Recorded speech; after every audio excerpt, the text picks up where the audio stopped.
নমস্কার, the power of astrology Sumanta ji Chowdhury আমার YouTube চ্যানেলে আপনাদের সবাইকে স্বাগত।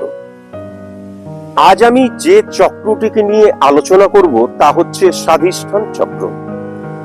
আমি আগেও বলেছি, এখনো বলছি, আমরা যখন কোনো চক্র নিয়ে আলোচনা শুনি, ভিডিও দেখি, যাই করি, তখন একজন মানুষ দেখা যাচ্ছে ধ্যানস্থ হয়ে বসে রয়েছে, তার এখানে এরকম গোল গোল আলো জ্বলছে। এই যে কনসেপ্টটা পুরোপুরি ভুল।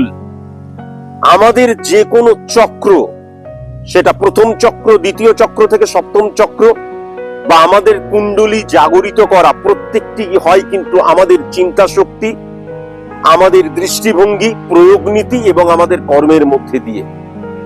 এটা কিন্তু অবশ্যই মাথায় রাখার প্রয়োজন আছে। আমাদের কনসেপ্টটা কিন্তু সম্পূর্ণ ভুল। আমরা ভাবি যে আমি ধ্যানস্থ হয়ে বসলাম, বসে আমি ওম ওম করছি বা এমন কিছু স্পিরিচুয়ালিটি লাভ করছি। স্পিরিচুয়ালিটি কি, এটা সর্বপ্রথম আমাদের জানার প্রয়োজন আছে। আমার ভেতরে যে শক্তিটা আছে, সেই শক্তিটাকে জাগরিত করাই হচ্ছে স্পিরিচুয়ালিটি। সেরকম আমার শরীরের মধ্যে যে চরম পাওয়ারটা রয়েছে, সেই পাওয়ারটাকে আস্তে আস্তে আমার অনুকূলে আনাটাই হচ্ছে কুণ্ডলীকে জাগরিত করা। তাই জন্য সবসময় মাথায় রাখার প্রয়োজন আছে যে কখনো কোনো মন্ত্রোচ্চারণের মধ্যে দিয়ে সাপোর্টিভ হতে পারে আপনাকে কনসেন্ট্রেট করার ক্ষেত্রে, সেক্ষেত্রে হতে পারে মন্ত্র বিজ্ঞান বলা হয়। কিন্তু কখনো কোনো মন্ত্রের মধ্যে দিয়ে, কখনো কোনো কিছুর বা ধ্যানের মধ্যে দিয়ে, কখনো এইসবের মধ্যে দিয়ে কিন্তু আমরা আমাদের কুণ্ডলীকেও জাগরিত করতে পারি না, আমরা আমাদের কোন রকমের চক্রকেও কিন্তু জাগরিত করতে পারি না। স্বাধিষ্ঠান চক্র মানে হচ্ছে আমি অনুভব করি আমার যে চিন্তা শক্তি, আমার যে মানসিক তৃপ্তি, শারীরিক তৃপ্তি, এই সমস্ত কিছুকে কিন্তু বোঝায় এই চক্রটি। মানুষের সাথে মানুষের যে সুসম্পর্ক গড়ে ওঠে এবং যে মানবিক সম্পর্ক গড়ে ওঠে, সেই সম্পর্কটাকেও কিন্তু বোঝায় এই স্বাধিষ্ঠান চক্র। একটা মানুষের সাথে আমি কিভাবে কমিউনিকেট করছি এবং সেই কমিউনিকেশনটা পজিটিভ হচ্ছে কিনা, সেটাও কিন্তু পরিপূর্ণভাবে জানা যায় বা সেটাকে সঠিক মতন ইমপ্লিমেন্ট করা যায় কিন্তু স্বাধিষ্ঠান চক্রের মধ্যে দিয়ে। তাই স্বাধিষ্ঠান চক্র মূলত কিন্তু মানুষের সাথে মানুষের যে মানবিক মনোভাব, সেই মনোভাবকে জাগরিত করে। স্বাধিষ্ঠান চক্রকে যদি জাগরিত করতে হয়, তাহলে তিনটে হরমোনের ফাংশনকে পজিটিভ হতেই হবে। ফার্স্ট হচ্ছে থাইরক্সিন, দ্বিতীয়টা হচ্ছে গ্যালানিন, আর তৃতীয়টা হচ্ছে গ্যাস্ট্রিন। এখন মাথায় রাখার প্রয়োজন আছে, আমি আগেও বলেছি, পিটুইটারি গ্রন্থি ভেরি ভেরি ইম্পর্টেন্ট।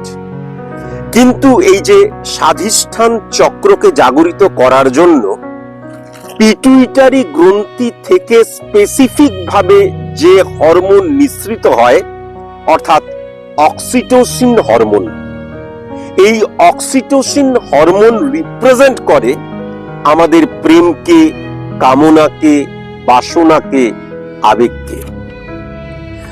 যখন এই অক্সিটোসিন হরমোন পিটুইটারি গ্রন্থি থেকে পজিটিভ ভাবে নিঃসৃত হয়, সমান্তরাল প্রবাহিত হয় বা সঠিক অনুপাতে নিঃসৃত হয়, তখন আমাদের এই যে প্রেম ভাবনা, কামনা, বাসনা, আবেগ নিয়ন্ত্রিত থাকে। কিন্তু এর প্রবাহ বা এর ইমপ্লিমেন্টেশন বা এই যে পিটুইটারি গ্রন্থি থেকে অক্সিটোসিন যখন সমানুপাতিক ভাবে নিঃসৃত না হয়, তখন কিন্তু আমাদের যে প্রেম, কামনা, বাসনা, আবেগ, এইগুলো অনিয়ন্ত্রিত হয়ে পড়ে। মনে রাখা দরকার, পিটুইটারি গ্রন্থি থেকে যে স্পেসিফিক হরমোনটি নিঃসৃত হচ্ছে, অক্সিটোসিন হরমোন, সেই হরমোন যখন পজিটিভ ভাবে নিঃসৃত হয়, তখনই কিন্তু থাইরক্সিনের সাথে সে পজিটিভ ভাবে ইনফ্লুয়েন্স ক্রিয়েট করতে পারে, সম্পর্ক সৃষ্টি করতে পারে। গ্যালানিনের সাথে সে কিন্তু সঠিক মতন সম্পর্ক সৃষ্টি করতে পারে, গ্যাস্ট্রিনের সাথে কিন্তু সঠিক মতন সম্পর্ক সৃষ্টি করতে পারে। যখন এই অক্সিটোসিন সঠিক মাত্রায় নিয়ন্ত্রিত হয় এবং নিঃসৃত হয় এবং থাইরক্সিন, গ্যালানিন, গ্যাস্ট্রিনের সাথে সে সঠিক মতন সম্পর্ক ক্রিয়েট করতে পারে, তখন কিন্তু আমাদের কিছু কিছু দৃষ্টিভঙ্গি, আমাদের কিছু কিছু ইমপ্লিমেন্টেশন ভীষণ পজিটিভ হয়ে যায় এবং তার ফলে কিন্তু আমাদের চরিত্রের মধ্যে, আমাদের দৃষ্টিভঙ্গির মধ্যে, আমাদের এই সমাজ, রাষ্ট্র, দেশ, এই জগৎ, এই মানুষকে দেখার মধ্যে আমূল পরিবর্তন চলে আসে। আমি কুণ্ডলীর কথা বলি, কি আমি চক্রের কথা বলি, কি আমি আধ্যাত্মবাদের কথা বলি, কি আমি স্পিরিচুয়ালিটির কথা বলি, কি আমি জীবনের কথা বলি, যারই কথা বলি না কেন, আলটিমেট পুরোটাই কিন্তু মোড়া রয়েছে সায়েন্সের দ্বারা। আমরা যখন আমাদের জীবনের যে কোনো বিষয়বস্তুর অভ্যন্তরীণ জায়গায় হিট করব, তখনই কিন্তু আমরা দেখতে পাবো সেটা পুরোপুরি সায়েন্স। এই যে কুণ্ডলী, এই যে চক্র, একদম প্রপার অর্থে সায়েন্স। এটা আমি বারবার বলে এসেছি। আমি কি বললাম? যে অক্সিটোসিন হরমোন, যখন এই অক্সিটোসিন হরমোনটি পিটুইটারি গ্রন্থি থেকে নিঃসৃত হয় স্পেসিফিক ভাবে, এবং এই যে থাইরক্সিন বা গ্যালানিন বা গ্যাস্ট্রিন, এই যে হরমোনের সাথে পজিটিভ ভাবে সম্পৃক্তকরণ ঘটে বা এই যে পজিটিভ ভাবে তাদের মধ্যে সম্পর্কের সৃষ্টি হচ্ছে, তখন কি হয় আমাদের? তখন আমরা কিন্তু চাপ মুক্ত হয়ে যাই। তা বলি কি আমাদের জীবনে চাপ থাকে না? আমাদের জীবনে কিন্তু চাপ আছে, অথচ আমরা কিন্তু চাপ মুক্ত হয়ে যাই যখন এই অক্সিটোসিন এবং থাইরক্সিন, গ্যালানিন এবং গ্যাস্ট্রিনের একত্রীকরণ পজিটিভ ভাবে হয়। আমরা কিন্তু তখন অহেতুক দুঃখে দুঃখী হই না, সেই দুঃখটা বরঞ্চ আমাদের শক্তি হিসেবে কিন্তু দেখা দেয়। তখন কিন্তু আমরা সুখে নিজেদেরকে কন্ট্রোল করতে পারি, আমরা উচ্ছ্বসিত হয়ে যাই না। অস্থিরতা তখন আমাদের মধ্যে থাকে না, আসক্তি, সেখান থেকে কিন্তু আমরা বেরিয়ে আসতে পারি। নির্ভরতা, সেইখান থেকে কিন্তু আমাদের কি হয়? আমরা কিন্তু স্বনির্ভর হয়ে উঠি এবং আত্মবিশ্বাস, কনফিডেন্স লেভেল কিন্তু অনেক ইনক্রিজ করে যায়। তাহলে একবার ভালো মতন দেখুন, আমি আজকে আলোচনা করছি কিন্তু স্বাধিষ্ঠান চক্র, অথচ এই স্বাধিষ্ঠান চক্র আলোচনা করতে গিয়ে অক্সিটোসিন হরমোনের সাথে থাইরক্সিন, গ্যালানিন, গ্যাস্ট্রিন হরমোন যখন পজিটিভ ভাবে একত্রীকরণ ঘটায়, যেই নেগেটিভিটি গুলো থেকে আমরা বেরিয়ে আসতে পারি, চাপ থেকে, দুঃখ থেকে, ভয় থেকে, বা এই যে অতিরিক্ত সুখে, তারপরে অস্থিরতা থেকে, আসক্তি থেকে, এবং নির্ভরতা আমাদের মধ্যে আসে, আত্মবিশ্বাস আমাদের মধ্যে আসে। এই যে একটা হরমোনের সাথে আরেকটা হরমোনের মেলবন্ধন কিভাবে আমাদের নেগেটিভিটি থেকে আমাদেরকে সরিয়ে দিচ্ছে এবং সেখানে পজিটিভিটি ইনক্রিজ করছে।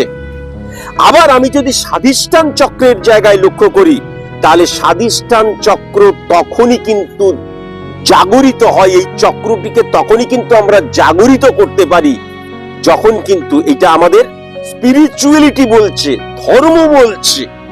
কি বলছে?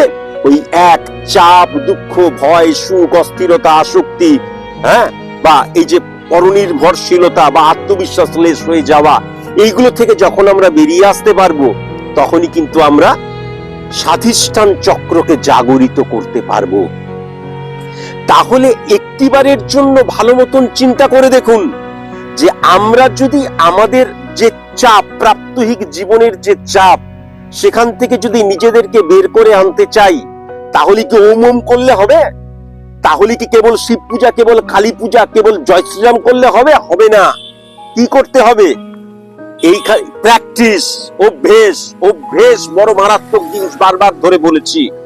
নিজেদেরকে কনসেন্ট্রেট করতে হবে এবং রেকটিফিকেশন, হরমোনের রেকটিফিকেশন। আর বারবার ধরে বলেছি, হরমোন রিপ্রেজেন্ট করে আমাদের কিন্তু গ্রহকে, প্ল্যানেটকে।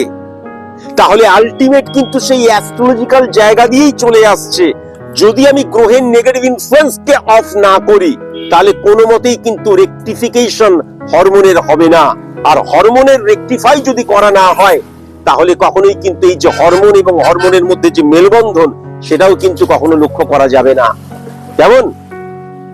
তাহলে স্বাধিষ্ঠান চক্রটিকে নিয়ে আলোচনা করতে গেলে অদ্ভুতভাবে এই যে পিটুইটারি গ্রন্থি থেকে নিঃসৃত অক্সিটোসিন হরমোন, যেই হরমোনটা প্রেম, কামনা, বাসনা, আবেগকে ক্রিয়াশীল করে, প্রভাবিত করে, সে যখন পজিটিভ ভাবে থাইরক্সিন, গ্যালানিন এবং গ্যাস্ট্রিন হরমোনকে পজিটিভ ভাবে রিলেশন ক্রিয়েট করছে এই হরমোনের সাথে, তখন যেইগুলো থেকে আমাদের মুক্তি ঘটছে, অর্থাৎ চাপ থেকে, দুঃখ থেকে, ভয় থেকে, সুখ থেকে, অস্থিরতা থেকে, আসক্তি থেকে, পরনির্ভরশীলতা থেকে এবং লেস কনফিডেন্স থেকে, এইগুলো থেকে আমাদের মুক্তি ঘটছে। আবার অপোজিট ভাবে যদি আপনি সায়েন্স থেকে বাদ চলে গিয়ে আপনি স্পিরিচুয়ালিটি দেখেন, তাহলে স্বাধিষ্ঠান চক্র, অর্থাৎ আমি অনুভব করি যে চক্রের দ্বারা, সেই চক্রও কিন্তু পজিটিভ ভাবে ইনফ্লুয়েন্স ক্রিয়েট করছে, বা পজিটিভ ভাবে সেই চক্রটিও কিন্তু জাগরিত হচ্ছে, যখন কিন্তু এই চাপ, দুঃখ,